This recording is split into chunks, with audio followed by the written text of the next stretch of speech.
Good afternoon, everyone, and greetings from the Lilly Family School of Philanthropy. It's really a pleasure to have so many participants join us from all over the country and indeed all over the world.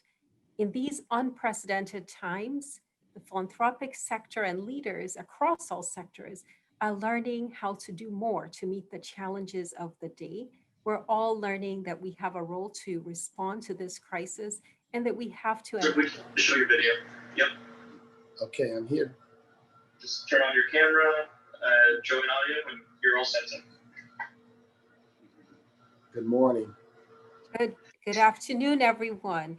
Hey, Welcome. technology, the technology devils are gone. Wonderful. Well, we're honored and delighted to have you here. Thanks, Una. Welcomed everyone already. I just wanted to say a few words about the Mays Institute. As all of you know, we're gathered here as part of our Mays Family Institute on Diverse Philanthropy. The Institute aims to foster a greater understanding of the ways in which underrepresented people are both inspired and informed donors by providing knowledge, education, and training. And today I have the honor of being joined in this conversation by two transformational leaders. First, we have Marc Morial, who is the president and CEO of the National Urban League, the nation's largest historic civil rights and urban advocacy organization. Marc has a distinguished track record serving as the mayor of New Orleans from 1994 to 2002. He was, I think, one of the youngest mayors in the country at the time. He led New Orleans Renaissance and left office with a 70% approval rating. He has so many leadership lessons. I've just finished reading his book and have so many questions for him that I'm really looking forward to this conversation.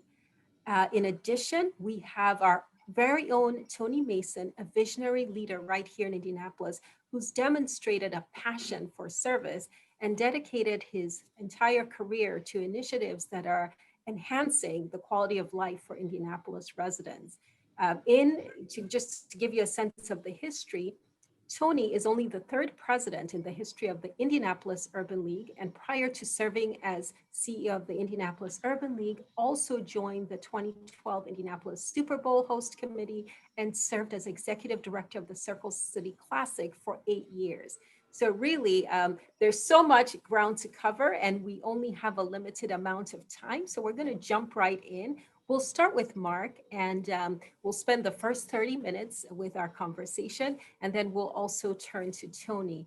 I'm going to encourage the audience to participate. Please send in your questions throughout the session, and we will try to weave them in as we go along.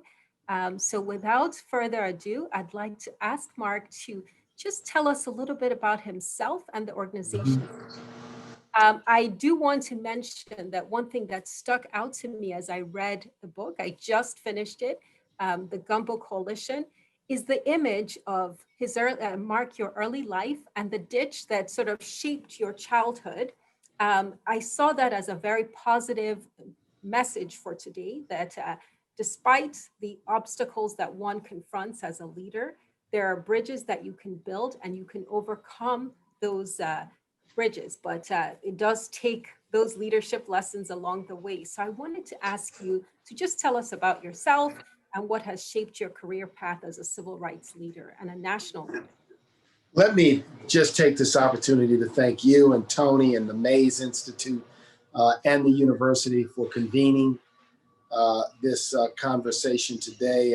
Deeply grateful for the chance to share with the people of Indianapolis and central Indiana and beyond. And want to once again thank the Indianapolis Urban League and Tony Mason for hosting the last in-person conference that the National Urban League hosted prior to COVID in the summer of 2019, which was just outstanding and powerful. I'll say this, you mentioned the ditch. So people want to know, what is the ditch? So I grew up in a neighborhood known as Punch Train Park. It was an all African-American neighborhood. And it was separated from an all white neighborhood known as Gentilly Woods by this ditch. If you know what a ditch is, it's a It's a little drainage canal that only fills up when it rains. And so this ditch was the physical separation between my neighborhood and Gentilly Woods, which roughly were similar in the types of houses that were built. Gentilly Woods had been built about 10 years earlier, and Pontchartrain Park was built because of the resistance and the effort by the city fathers in those days to prevent the integration of neighborhoods like Gentilly Woods. So they said, we'll just build a separate but quote unquote equal neighborhood. And they built Pontchartrain Park. And it was to be a model neighborhood for Black families. And as I grew up there were many returning Korean and World War II veterans. My father had been a Korean War veteran. And they financed these houses that cost between $25,000 and $30,000 a year on VA insured mortgages primarily. But interestingly, the neighborhood began its genesis in 1954, 55. We lived there in 59, 60, and 61 in a rented house. And then my parents bought a house about 6 blocks away in 1961. By the time it was time for my sister and I, who's 11 months older than me, to go to school in 63 or so, it was the first year that the schools were integrated. So we would go from our home through the ditch, because we'd walk to school in those days. Even in kindergarten and first grade, you walked, even though it was 15 blocks. Through the ditch to the then mostly all white school to attend school. And it was there that we first encountered the sting of racism, being called names, being chased. And what I remember is in kindergarten, there were 3 Black boys in my class, myself and 2 other boys, and they made us sit together in the back of the classroom. Now, at the time, I guess I didn't think anything of it. Years later, I said, you know what? They put us in the back of the bus. So there we were sitting together and sitting in the back of the classroom for most of the year. All that to say, my life, as my life evolved, I lived in the all Black neighborhood and the rich support of the neighborhood that I grew up in, but then also lived in these predominantly white worlds of the schools that I attended. By the time I got to middle school, again, it was an integration trek. The middle school I attended, I was the first of 2 Black students to attend there. When I got to high school, I was one of 14 Black students at a high school of 1,000 students. So I was simultaneously living in and having to navigate in these 2 worlds in New Orleans in the 1960s and the 1970s. And so I got a perspective and understanding how racism worked, how understanding that, I had white friends and I had Black friends. My white friends didn't really know my Black friends. My Black friends didn't really know my white friends because my Black friends were in the neighborhood. My white friends were people I associated with at school. And in those days, you just didn't socialize together. So it was a very big deal when in 5th grade, a white family invited me to their house for a birthday party. When I was in middle school, I must have been 10 or 11 years of age. It was a very, big deal when that occurred, right? And it was probably pretty gutsy for the family that invited me to invite me over to their home because it just wasn't routine. It just didn't happen. I point this out because the opportunity to navigate in both worlds, I think, is a memory muscle that stays with me today where I don't ever feel out of my element, right? No matter what room I'm in, no matter what type of people I'm around, no matter what the circumstances are, I'm going to, and that's mainly a muscle memory from growing up, having to navigate in these simultaneous worlds. So it contributes to a lot of my vision for what the nation can be. not where the nation is, but what the nation can be. And the sense that for racism and the divisions we face, people are more alike than they're different, right? They are fundamentally more alike than they're different, even though there's a lot of friction and confusion around race, around religion, around gender identity, economic class, that the people define themselves, and it's the social construct in which we live. But that's just a few observations that I talk about in the book. Excellent. And that leads me to my next question. Again, you can tell that I have read the book and really thoroughly enjoyed it. Thank you. One of the memories or one of the images that also stays with me from the book, in addition to that ditch, is the imagery of gumbo. And that as a core leadership principle that served you as mayor and has propelled you in your work at the National Urban League. Maybe just a couple of minutes on that gumbo coalition idea for leadership. Yeah, New Orleans, I led New Orleans. New Orleans was a slightly predominantly African-American city when I led it. Blacks had just become a majority of the voters and a majority of the population. And in my election in 1994, it was a quite polarized election. But I was at an event at someone's home in New Orleans. Everywhere you go, people serve gumbo in New Orleans. And there was gumbo there. You go to these events and you're campaigning, you're always, events in those days, you tend to go to an event and then, it'd be mostly Black people. And you go to another event, it'd be mostly white people. And occasionally you go to an event and it'd be mixed, right? Political events. I mean, most of the time you were talking to a room of mostly Black people, a room of most. So, someone who was a supporter of mine had an event and I walked in and it was a pretty interesting and very kind of mixed audience, not the most usual thing you'd see when you went to campaign activities in those days. And they were serving gumbo. And I think for some reason, I just was looking at the gumbo and thinking about what I was going to say and started the conversation by saying, our city and our communities like our gumbo. And what we have here is a gumbo coalition, and it's in this room.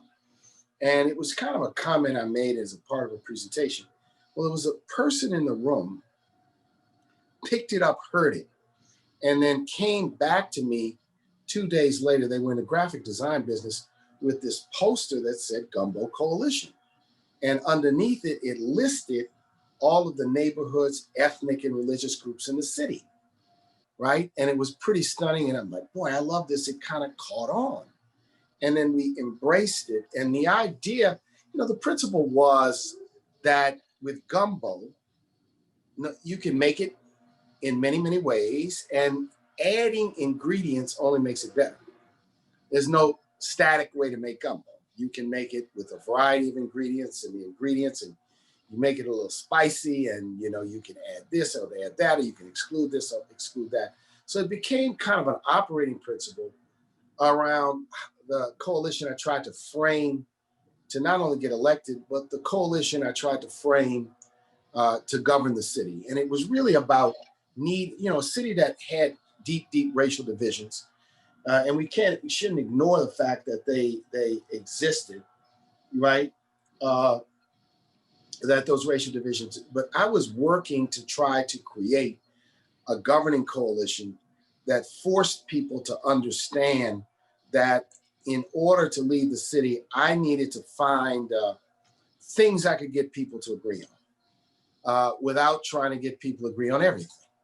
And that was sort of the way I said, okay, let's work on this police reform public safety plan, right? Let's work on what we're going to do for housing. And, I did a lot of what I call forcing people to converse with each other, listening to people and picking up elements of people's ideas and trying to shape them into one thing where there were winners. And since I had an equity commitment and a racial justice commitment, every plan I put together, that was foundational. No one had to lobby me. I didn't have to be pressured to think about being inclusive. It was a starting point for how I thought about the city. And I think leadership in the country today, if you think about, and we have a presidential election going on, and I think essentially in the politics of the future, like the politics of many urban communities, no one can win without assembling coalitions. No one can win with narrow, singular appeals. They've got to think a little bit more broadly. Yeah, people have political bases and political foundations, but it's really about thinking about what the country can become and how a 21st century America is going to be a multi-racial, multi-religious, multi-orientation, multi-gender nation. And the issue is, we have to ensure that in that framing, all communities participate equitably in the economic largesse, that people's differences are tolerated and respected. There's some values that go along with trying to create that kind of society, and foundational to it. And I think we see this conversation taking place more now in the post-George Floyd. It has to be equity. It has to be inclusion. It has to be thought of. It's got to be a foundational principle, or you can't make it. You can't do it. It isn't going to work. The 20th century America was different than 19th century America. 21st century America is different than 20th century America. What you build, you learn. You learn the good, you learn the bad, you learn the ugly, you learn the awful, and then you try to build. And so I think what we are about, and I think the young people of today are demanding and insisting that the future look different and operate differently. And we should embrace that, because young people have always had that impact on the future. This future is a future they want to define. They want to define it in their values, and and the rest of us, we just need to embrace being young at heart, young in spirit, but wise as well. Fantastic. No, that's very inspiring. And there's so much ground to cover. But one thing you have said that I've paid a lot of attention to is that right now, Black America in particular is facing three pandemics: the devastating effects of COVID-19, the economic crisis, and the racial justice crisis that you've already mentioned. What advice would you give to leaders, especially in the nonprofit and philanthropic sector, but across government and business? How can they be part of driving equity and inclusion and bring more justice to their domains right now? What are some key? I really believe, good question, important question. I think intentionality. We lots of times there's been this mindset, let's not talk about the racial disparities. Let's not converse about racial injustice. The more we talk about it, the worse it is, because it's uncomfortable and people don't want to hear it. We have to be intentional about repairing these breaches. We have to be intentional that if we're going to build a new public health system in America, how can it be built in a way that doesn't continue to accentuate these disparities? If we're going to build a new economy, how can we ensure that issues of wage suppression, income inequality, disparities, we don't just bake them in and keep on rolling? We don't just say, okay, see those disparities as the norm. We have to see them as abnormal and bound to be fixed and repaired. Look, the American economy, this is stunning. I just looked at these numbers, has almost tripled in size since 1990. It's hard to find a period, many comparable periods in American history where in a fundamentally 30-year period, the GDP of the country is almost tripled, just about tripled in size. But along with that, has been increasing upward concentration. We have redistributed income. We've redistributed upward in the United States. So middle class, working class, and poor Americans have not seen their family balance sheets, their family income keep pace with inflation. And when you add the racial lens to that, it's even more extreme for Black Americans and brown Americans. So it takes intentionality. And I think the philanthropic space and the third sector and civil society have always been a values-driven component of our society, and have to really pick up this purpose and pick up this cause. And I think not be afraid to lead, to push, and to prod. And I can say, I guarantee you, if we do this, then we're going to have a stronger nation. We're going to have a more cohesive nation 10, 15, 20, 25 years from now. Think about the transformation that the civil rights movement brought to the nation. Look, right now, largest metropolitan areas in the country: Atlanta, formerly segregated city; Houston, formerly segregated city; Dallas, formerly segregated city; Charlotte, North Carolina, a banking capital, formerly segregated city. Those cities would not be what they are today but for the civil rights revolution that took place in the 1960s. And at the time, people raised all sorts of false fears that the communities would decline. And yes, we still have too much poverty, and still we have many things that we have to deal with. And yes, there's gentrification, and yes, there's redlining. But I'm making a point about why addressing these systemic issues and addressing them now, I think is a compelling necessity for the future of the country. The details of how you do it. But look, the third sector, the philanthropic sector, must be intentional, must lead, can convene the conversations, can help people learn, because part of this transformative process is also people. One of the most important things for a leader is you got to know what you don't know, and you can't think you know.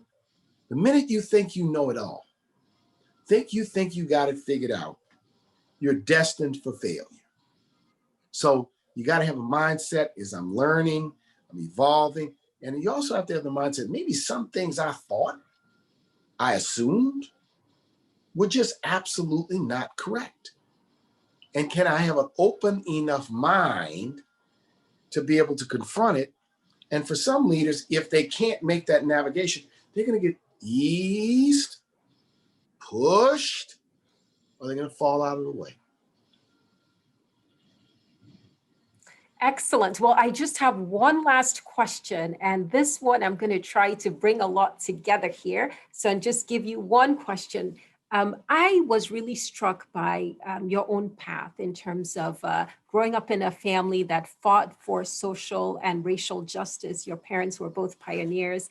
And being at this moment in our nation's history where there is so much division and polarization, and we understand that the road to rebuilding is going to be difficult, what steps can you really offer us? Yeah. And what are the risks that we're facing as we confront all of these bridges that need to be built and doors that need to be opened and walls that need to be torn down? What brings you hope in this moment? My mother is just an incredible woman. And in addition to being my mother, is one of my friends and confidants. She's 87 years old. I have never seen her more enraged. And she's a cool customer. She's a passionate woman. Never seen her more enraged. I've never seen her talking about how too much now is like it used to be. I've never seen her saying, don't let this beast and this devil of racism resurrect and normalize itself. Or the road to get out of it will be messy, sloppy, and long. And so she's sort of my anchor to remind me and to remind us how these are times of tremendous challenge, and that how she's almost saying generationally, you guys have to, step up and don't be afraid to step up. That, we were fighting in a time of great danger. My father lived in the 60s with death threats. I remember, picking up the phone as a kid and just listening to expletive deleteds all the time, to the point my mother said, "You all will never answer the phone again." Now, we didn't listen. We kept answering the phone. No one had an answering machine or call waiting or anything, call forwarding, nothing of the sort. And people's numbers tended to be listed in those days, so you could find anybody if they had a telephone. But I think we should listen to our elders, our seniors, our seasoned citizens in the community, our established leaders who may have confronted a different time, and we should learn from them. We should learn from them. They have the broader perspective, and not only learn from them, but be inspired by them. I'm excited about what we're going to do with Tony Mason in the Indianapolis Urban League. I think it's potentially a transformative project. It's unprecedented, but it's a vote of confidence in Tony's leadership. And what Tony's going to do, he's going to make gumbo in Indy. He's going to make gumbo in Indy. He's going to bring a lot of folks together and try to get people focused on results, on improving the quality of life, in dealing with racism and disparities, and improving housing, and improving education, and improving the economic plight and the physical space and the social space of Black Indianapolis. And so it's going to be watched by many, because it's an example of how to take all these words, all this passion, all of these, the anxiety and the outrage and the hope, and bottle it into a plan of action. And that's why it's exciting. That's why I think it has a great upside. And I view it as hopefully just what the commitment that from the Lilly Endowment as a starting point for a period and a project of transformation. So I'm really excited, and there's no one better. I watched Tony Mason operate when we were doing the convention, and he's tough, but he's also savvy, and he knows when to throw an elbow, but he also knows when he needs an olive branch.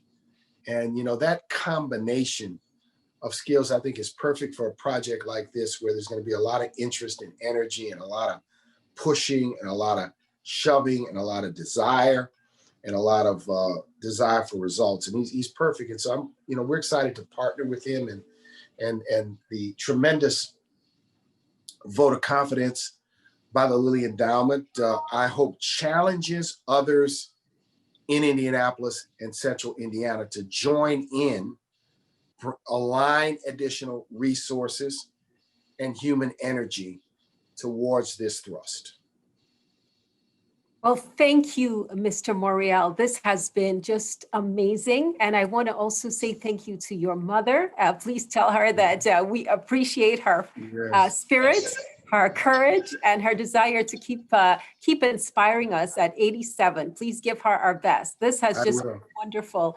And I encourage you, hopefully you'll be able to come back and meet with us in person. Yes. And see the wonderful work taking place in Central Indiana in the not too distant future. We're honored to have you, and please continue the excellent work that you're doing at the national level. Keep making us proud. Thank you. Thank you for having me, and hey, good afternoon to all. Appreciate it. Thank you, President Morial. Good, thanks. Good, bye now. Thank you. Excellent. So this is a wonderful segue to turn our attention to our own local transformational leader, Tony Mason. I already provided a brief bio. Tony, just to remind our audience, is the CEO and president of the Indianapolis Urban League. He has been in that role for a few years now, but the Indianapolis Urban League has been around since the 1960s, founded in 1965.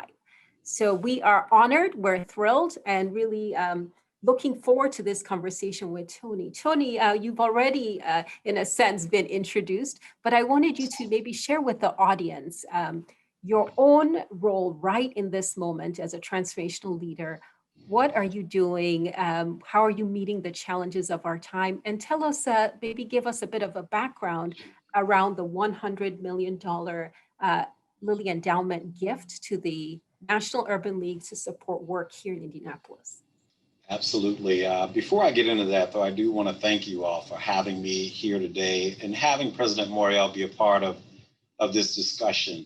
I had the good fortune over a portion of my career to work very closely with Mr. Bill Mays, who was the co-chair of the Circle City Classic. And so I count him as a mentor. I count the Mays family as supporters of me and of the work that we're doing here at the Indianapolis Urban League. And so with respect to the crisis itself, you know, as was discussed earlier, you have to look at this through the lens of the fact that it's a health pandemic, an economic pandemic, and then of course you have the social racial strife that has occurred. And what it has required of me, our entire team here at the Urban League and our board of directors is to be flexible. We've had to expand our services to meet the needs of the community in this moment. You know, at the very beginning of the pandemic, one of the significant challenges that we had to undertake as a staff, and those of you who raise funds can appreciate this, was that we had to invest in outfitting our entire staff with laptops and matching equipment. As you know, with a lot of nonprofits, we've got donated equipment here and there. And so, you know, it was a significant investment, you know, for us to do that. But maybe perhaps more importantly, as we started to transition to a remote operation, we began receiving phone calls from residents from the senior living communities that are located near us. And the residents were expressing a concern about being able to have access to food. And so we facilitated a partnership between the senior living communities, Goodwin Plaza, the Indiana Avenue Apartments, with Gleaners and Second Helpings to support them during that time. Well, interestingly enough, the calls kept coming. And so we embarked on conducting weekly drive-through food and resource distributions, basic needs distributions every Tuesday here at the Urban League. You know, in essence, 28 weeks ago, we were not in the hunger relief business. But what I can tell you is that through partnerships with the United Way of Central Indiana, Gleaners, Second Helpings, the Children's Bureau, Prairie Farms, MHS, IUPUI, Radio One, and I mean, it's a staggering list. To date, we have been able to distribute nearly 70,000 meals, impacting 31,000, almost 32,000 family members, including nearly 16,000 kids. And what we've seen during this time frame is that the economic fallout from this has spared no one.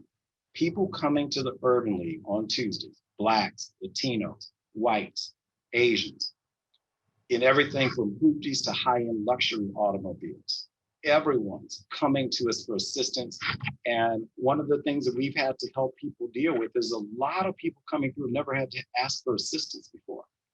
And so just imagine what that means for individuals and families and their self-esteem. Also, we partner with the Indiana State Department of Health to provide free COVID testing here on multiple occasions. We've also just recently partnered with IU Health to provide free flu shots. In essence, hundreds have been able to benefit from these services while they're here picking up food supplies and other necessities. We've leveraged this time frame also to help to promote the census participation, voter registration, voter participation. I served as the co-chair of the county Indy census effort. Locally, we ended up with over a 90% total response rate, which is pretty good. The voter mobilization efforts continue in partnership with the National Urban League. We've launched a major effort around the Reclaim the Vote campaign because so many people, for whatever reason, didn't vote in 2016. Maybe they didn't vote in 2018, but we know that they're turning out today, and that's a really good thing. And we're partnering with Radio 1 Indianapolis, the ACLU of Indiana, Faith in Indiana, the African American Coalition, and others to go about that work.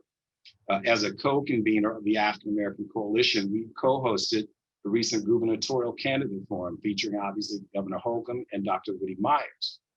This week, in partnership with Radio 1 Indianapolis and with Wish TV, we are presenting a point counterpoint election special featuring Donna Brazile and Michael Steele, where they're going to discuss critical issues from both the Democrat and Republican perspectives tomorrow afternoon at 1 p.m. on AM 1310 and then at 6 p.m. on Wish TV. We're really doing that because we booked those two individuals to come to Indianapolis to be the keynote speakers of our Equal Opportunity Day luncheon. Well, we did not have that luncheon this year. And so we said, well, why not use them to generate excitement around the election? No use in having them come in 2021 to give a recap of what happened.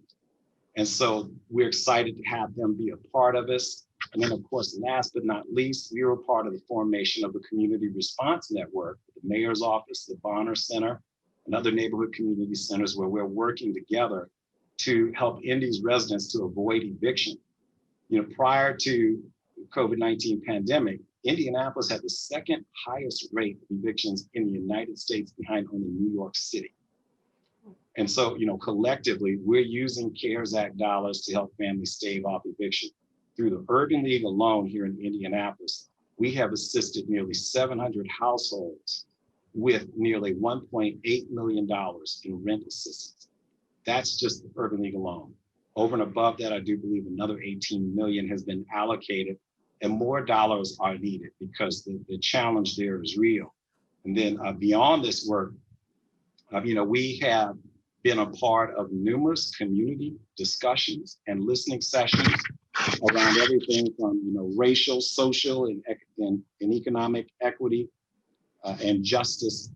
And we've done that getting corporate and business leaders, government officials, nonprofit, philanthropic leaders, and grassroots community leaders to the table to talk about these issues. And the end result is it's led to the formation of the Racial Equity Pledge and the Business Equity and Indy Pledge, which occurred 2 weeks ago, involving our corporate and civic leaders from Lilly, Cummins, Anthem, Salesforce, Paces, Sports and Entertainment, IU Health, Indy Chamber, CICP, and others who've committed to addressing diversity, equity, inclusion, and hiring practices, promotion, supplier diversity, leader representation within their companies, leadership representation. And then, of course, we're also working in partnership with the Greater Indianapolis Progress Committee and the Race and Cultural Relations Leadership Network to engage in critical work, the advocacy, policy, and legislative work. Because again, these issues have to be addressed with local government and state government. And so having corporate leaders come along and really own the city and the moment along with us, work with us, beside us. Sometimes we'll lead, sometimes we'll follow, but they have to play a part in this too. And then during the recent months, as you know, there was the announcement back in July about the $100 million grant from the Lilly Endowment. And as you all know, that if you're participating in this meeting today, there's nothing like getting a call from the Lilly Endowment. But we were excited that they wanted to support our work with the National Urban League and with the African American Coalition. And so the $100 million will go to support the Indianapolis African American Quality of Life Renewal Initiative. And really what we're going to set out to do in partnership with the community is to establish priorities that will be funded from these dollars. Priorities in the areas of education, employment, health, housing, Black business development, individual and family strengthening, civic engagement and leadership. And so where we're at now with the process is we're in discussions with consultants who are going to help us with two initial aspects of the work. One being a substantial community input gathering session. In other words, we're not just going to talk to the usual suspects. We're going to engage people right down to the neighborhood level with grassroots organizations. And of course, we're going to have the civic leaders and the grass tops and all of that. But what our hope is that we will be able to arrive at, with their input, some recommendations around what we should focus on. Now, in addition to that, we're also going to be leveraging existing research, data. We're going to have issues group discussions where, again, in a perfect world, what the people tell us will align with what the data and research tells us. And then we're going to move forward. So we're anticipating that, we will have a full-blown grant-making process. I'm doing this work in partnership with Willis Bright, and many of us know Willis Bright is one of our community's godfathers and a former leader at Lilly Endowment who was retired. And so our goal is going to be to make sure that we impact as many people as possible. And these dollars, all 100 million, will be targeted for the work in Indianapolis and Marion County. Now, over and above that, the Lilly Endowment was generous to provide additional support to the National Urban League for the work that they're doing on a nationwide level, but it also allowed for dollars to be awarded to the Fort Wayne Urban League, as well as the Urban League of Northwest Indiana in Gary, over $1 million a piece in those markets to assist them with the work that they're doing. And so, we're excited for what this opportunity means, because essentially the endowment is extremely intentional, and they're saying to us, you as a community decide the priorities and you do the work. Oftentimes funders will provide you with resources and support and will say, we want you to do this because this aligns with what our goals are this year. And that wasn't the case. And so we obviously have to thank the Lilly Endowment. And I want to thank President Morial and his team for being extremely open to working with us on this, because obviously it's going to take a lot of work, trust, and communication. And so we've already started the process. We've had a couple of Sunday evening phone calls, and then of course the rest of us in the community with the African American Coalition, we're having frequent discussions. And so we're looking forward to engaging all of you in this process.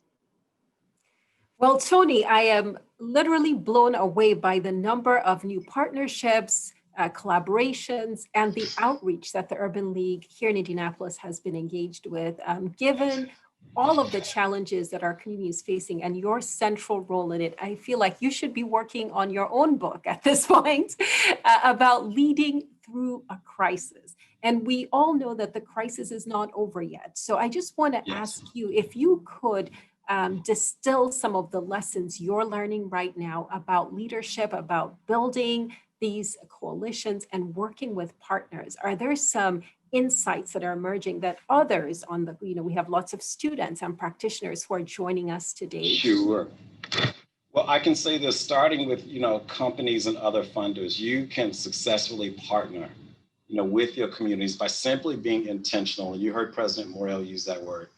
Be intentional and be committed to providing substantial financial resources, along with leveraging your influence in your respective communities to address systemic racism, diversity issues, equity, inclusion, racial, social, and economic justice.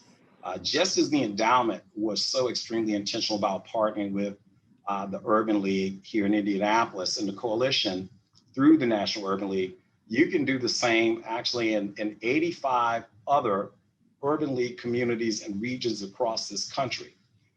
If the Urban League is not your cup of tea, there's the NAACP. There's UNCF. If we're thinking, locally or, across this state, you've also got organizations like Indiana Black Expo, the Indiana Minority Health Coalition. And there are a number of great nonprofits that, are doing work, here in our city and in our state. And so I encourage businesses, corporations, and funders to do that. As for individuals that are part of today's meeting, I want to tell you, the number one thing you need to do within the next week is go vote. Go vote. Your vote is your voice. If you think your vote does not matter, please know you need to think about, why are people working so hard to suppress or take away your right to vote? I can't tell you who to vote for, but if you value diversity, equity, and inclusion, and if you truly believe in racial, social, and economic justice, vote. If you believe that everyone should work in jobs with livable wages, have access to affordable housing, affordable health care, healthy food, a quality education and training, vote. Then also take time out to learn about your community, embrace other cultures and other people. Here's the reality. Indianapolis is over 40% Black and brown now. That's not going to change. And in order for Indianapolis to be an economically viable and thriving city, where we all have a chance at a good quality of living, we're going to have to figure out how to live with one another and to support one another. To the philanthropies that are involved, we've got to increase investments in public education. Changes in the state's education funding formula profoundly impacted traditional public school districts, who in many cases are seeing their resources siphoned off to support the proliferation of charter schools. So no wonder 70% of Black students fail standardized tests, and then they struggle when they matriculate to IUPUI and other institutions for post-secondary education and training. And this is crucial because the state of Indiana has already shared with us that 62% of the new jobs that are available in today's economy require some level of post-secondary education and training. We've got a substantial issue around affordable housing. Invest in affordable housing. The reality is a number of our neighborhoods here in Indianapolis have been neglected for decades, not just years, decades. And Black home ownership since 2007 has fallen from 46% to, I do believe, 32% in our city. And so we want to see Indiana thrive, Indianapolis thrive. We've got to take advantages of this opportunity to invest, because the reality of it is what's happening in some neighborhoods now is they're starting to see investment, but that's coming at a cost, and it's coming with gentrification. Invest in Black-owned businesses. Too often they're undercapitalized and they rarely receive consideration for available or prime contract opportunities. A recent landscape analysis by our city revealed that Black-owned businesses only receive 14% of available contract opportunities. The reality of it is that small businesses create jobs, and we need jobs with livable wages. And then, of course, it goes without saying, please invest in implicit bias and anti-racism training, and cultural education as well. As I shared earlier, over 40% of our population now people of color. This is not just a personal imperative, it's a business imperative too, for those who don't get into the relational stuff. It's a business imperative. And the reality of it is we have to become a city that truly embraces all. Black Lives Matters is not just a moment, it's a movement, but it's also, you have to understand, a statement of affirmation. Our state and our nation's history and at least the last few decades worth of killings of unarmed Black men, women, and children at the hands of law enforcement let you know that some people in some spaces do not value Black lives. So however, when we say Black Lives Matters, it engenders hateful words and actions. The damaging of the Black Lives Matters street mural on Indiana Avenue that we supported along with others is a hurtful statement unto itself.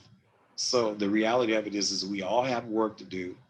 We all have to be a part of the solution. And we have to own this moment. We have to own this moment right now. We're all responsible for what happens to Indianapolis over the next 5 to 10 years.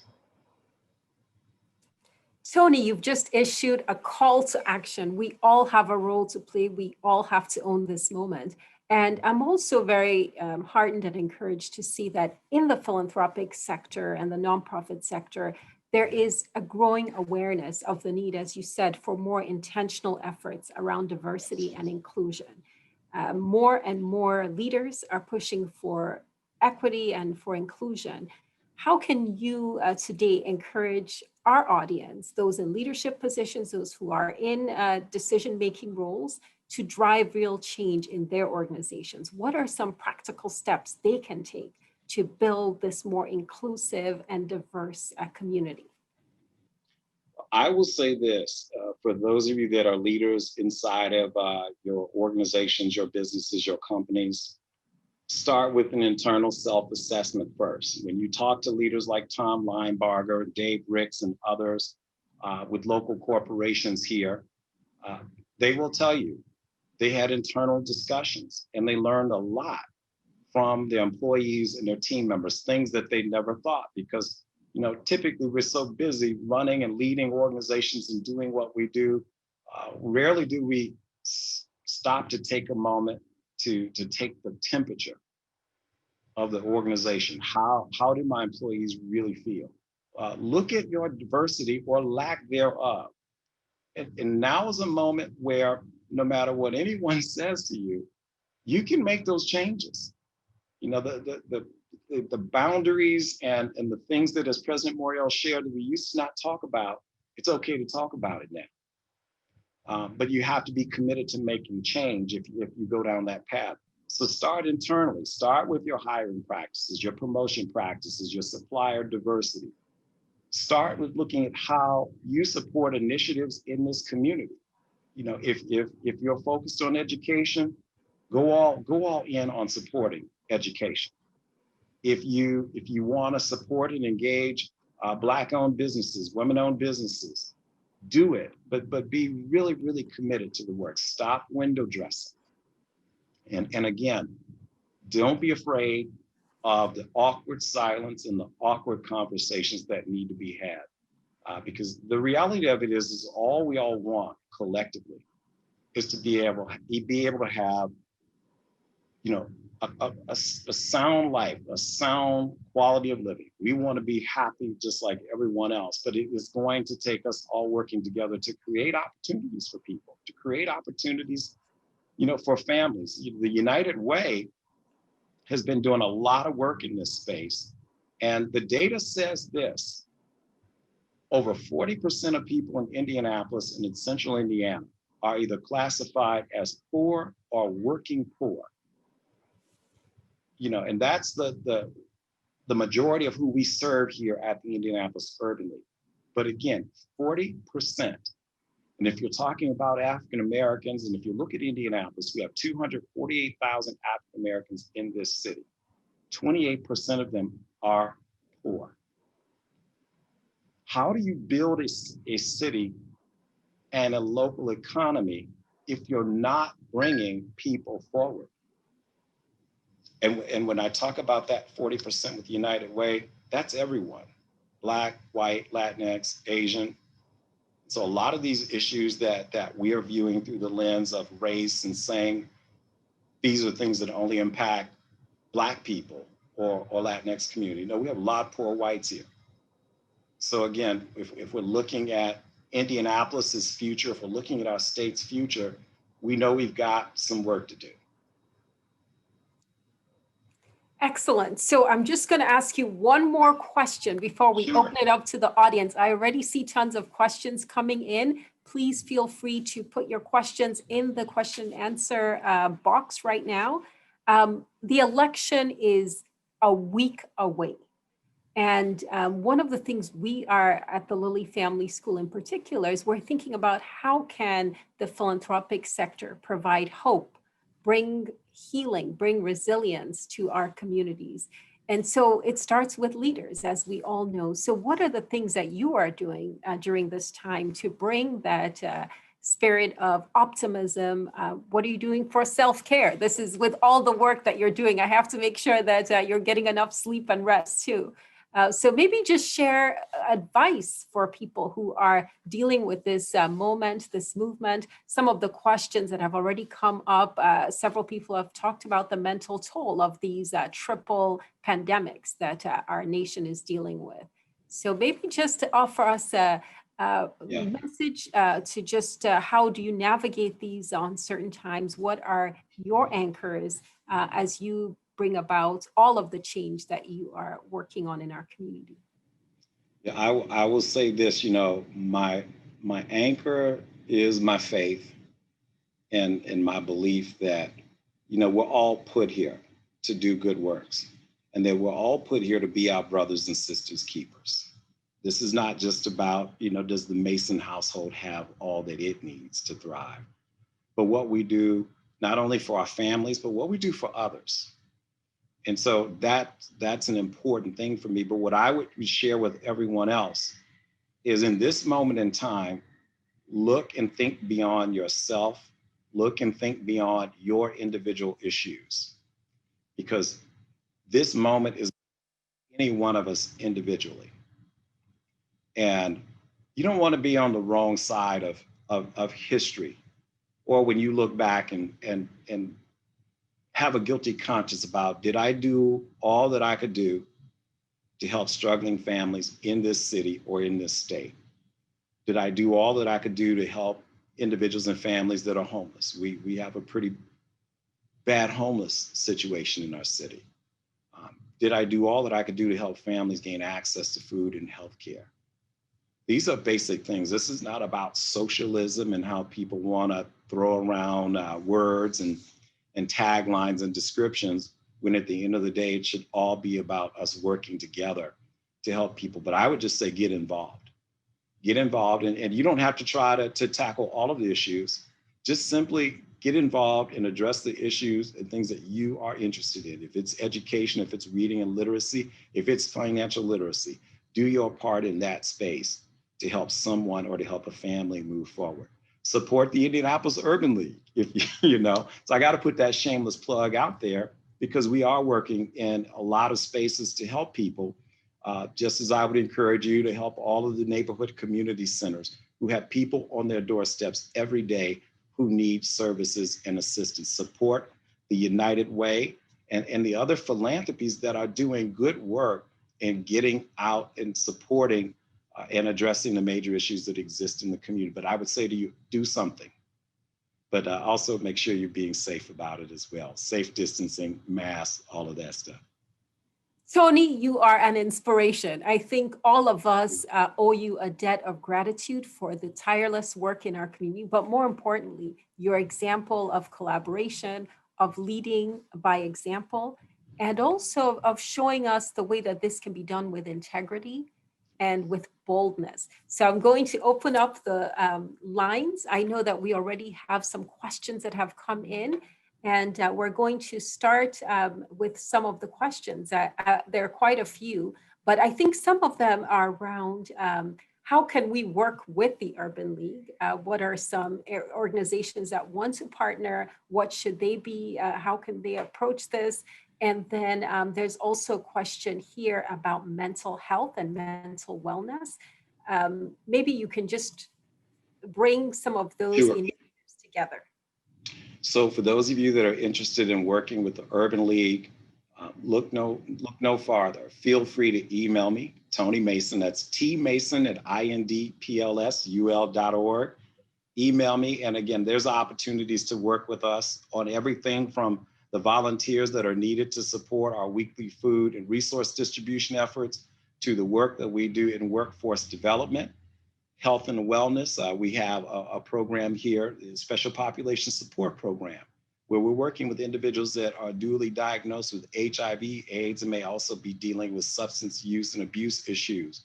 We're helping them to move forward with their lives. We have a number of education initiatives, Project Ready, where we need mentors to support us in the 5 area high schools, where we are working to help students to prepare for college or to prepare for life after high school. And for careers. And so we're currently conducting Project Ready inside of Ben Davis, Warren Central, the Renaissance School in MSD Warren. We're also in IPS, Shortridge, in tech. Also, I would encourage people to get involved with us, because we're doing a number of other initiatives, and we're looking forward to, in 2021, of launching what will be a National Urban League Entrepreneurship Center here in Indianapolis, where we're going to do some work with other community organizations to help shore up opportunities for Black-owned businesses. And so if you've got an interest, whether it's financial literacy and helping people in that space, or if it's you just want to come and lend us a helping hand, you can reach out to me. And of course, you can come to our website to find out more information about what we're doing at the Urban League. With respect to issues around health and mental health in particular, I would say to you, make sure that you're partnering with your local health departments. If you've been paying attention here in Indianapolis, Dr. Virginia Kane and her team at the Marion County Public Health Department have been doing stalwart work in trying to help protect this community from COVID-19, and for that matter, from other illnesses and issues that face our community. And so I would encourage you to contact Dr. Kane. There's also opportunities to get involved with HealthNet and other community organizations that are doing work in the health and wellness space. We know that a significant portion of the population that we serve and that come to us, oftentimes are coming to us and they're dealing with mental health challenges and need supports. And if they can get those supports, then they can thrive and be successful, in their jobs. There are several new questions, but there is one that I think you touched on, but I think we probably need to go a little bit deeper. Sure. So one person asks nonprofits who want to diversify their volunteer base, their donor base, their boards, their staff, where can they start? How can they get started? What resources can the Urban League provide? What advice do you have for them? Where do they start? So this is really a question that has just come in. Sure. For organizations looking to do that, first and foremost, start from within. Consider who your personal and professional networks are. Then I would also say to you, again, you're welcome to contact the Indianapolis Urban League. We have an amazing group of volunteers here that are extremely diverse. And then we also have a young professionals auxiliary here called the Exchange at the Indianapolis Urban League, where we've got lots of young professionals, millennial leaders who want to get involved, who want to volunteer, they want to serve on board of directors as well. And so we know that we can help point you in the right direction. There are other community organizations to get involved with as well, or that you can perhaps draw volunteers from. Indiana Black Expo, the NAACP. And of course, it goes without saying, there are a number of community conversations that will happen, many of them which will be a part of the African American Quality of Life Renewal Initiative, where we're going to want broad-based participation from across the community to get involved with us. And maybe through your work and extending yourself and supporting other organizations, you're going to draw people to you as well. If there are initiatives that you are looking to work on that are focused in the areas of education, workforce development, again, we stand to be a resource to assist in that way. We partner with a number of organizations throughout the year to address critical community needs. I think we have just 5 more minutes left. So if you do have a question, please send it in. We will do our best to tackle it. We'll also try to gather all the questions that have come in and share them with Mr. Morial, President Morial, as well as President Mason. I just want to maybe ask one closing question. So as you look into the future, some of the individuals who've chimed in here have asked, what are some plans to perhaps support new ventures with Black businesses in the next few years? There are lots of national initiatives, government initiatives. How is the Urban League thinking about not just the work it has in front of it, but maybe scaling up to some of those national ventures that are starting up? Yes, and so as I shared earlier, we're going to be launching a National Urban League Entrepreneurship Center here. And this for us is really a follow-up in part from the National Urban League Conference from last summer, where we hosted the entrepreneurship, the Small Entrepreneurship Summit. And so we're going to be looking to partner with our funders in that space, JP Morgan Chase, Lilly Foundation, Cummins Foundation, and others, and regions as well, to make sure that we create an umbrella or hub of sorts where we're working with everyone from the Indy Black Chamber, the Chamber of Commerce, the Indiana Black Expo, and a number of other organizations to bring critical resources, including hopefully some dollars for capital and support so that businesses can hopefully rebound from the impacts of COVID, because we know that the Black business landscape has been devastated by that here, not only in Indianapolis, but across our state and across the nation for that matter. And so we know that we're going to be looking to launch that work in 2021, and it'll be something that hopefully will be a staple of the work and programs and services that we provide for years or decades to come. I would also encourage individuals to get involved and to support entities like the Indy Black Chamber, the Kefra Institute, and others that are doing work, in this space, and also Black Onyx, if you will, the Black Onyx group that's led by Marshawn Wally and others, and the work that they are doing to advance Black business development. So there are a number of things that are happening here. Some of it that you could say, well, boy, it's long overdue, but the reality of it is it's happening in this moment. And so hopefully everyone will get involved. If you don't have time to participate and support, then please share your treasures as well. Write checks, because businesses and families and individuals need help more than ever now. So I will just recap very quickly and say that at the Lilly Family School, we talk about philanthropy as being time, talent, treasure, but also testimony, raising your voice, getting involved. And you've said a lot about how in this moment, we all need to be bold. We need to get involved with what we have, where we are. I wonder if you could also just, there are many students that are joining us today. How are you keeping up with all of the changes? So what are you learning about yourself? What are you relearning, reacquainting, and what recommendations do you have for people who want to learn more about how they can get involved with racial justice, with social justice, with ending institutional racism, and many of the challenges that we all face? What are you learning? What resources would you point people to if they want to lean into this moment? Absolutely. I would point you, at your institution, IUPUI. You've got everything from Savvy Data, Polis, so much access to information, even from the Mays Family Institute. I mean, there's so much data out here so that you can become smarter about the issues that are occurring. And again, I think it's going to be important for all of us to find the subject or the lane that we're interested in. Because again, it's too much to try to take it all on. And I honestly have to remind myself of that. And when I forget, I've got a team that reminds me of it here at the Urban League, and that they're doing amazing work. And then I've also got a wonderful wife who I know is in this meeting, who keeps me grounded, and every now and then says, hey, you got to take care of yourself, and you got to take care of your family as well in this process. And so we're looking at this through the lens of the fact that it's a marathon and a sprint. And some days may be busier than others, but every day someone needs help. And so if you can be committed to doing a good deed or helping someone each and every day, then we've got a chance at making this a better world for everyone. Well, Tony, it has been a pleasure. I have certainly been inspired by this conversation.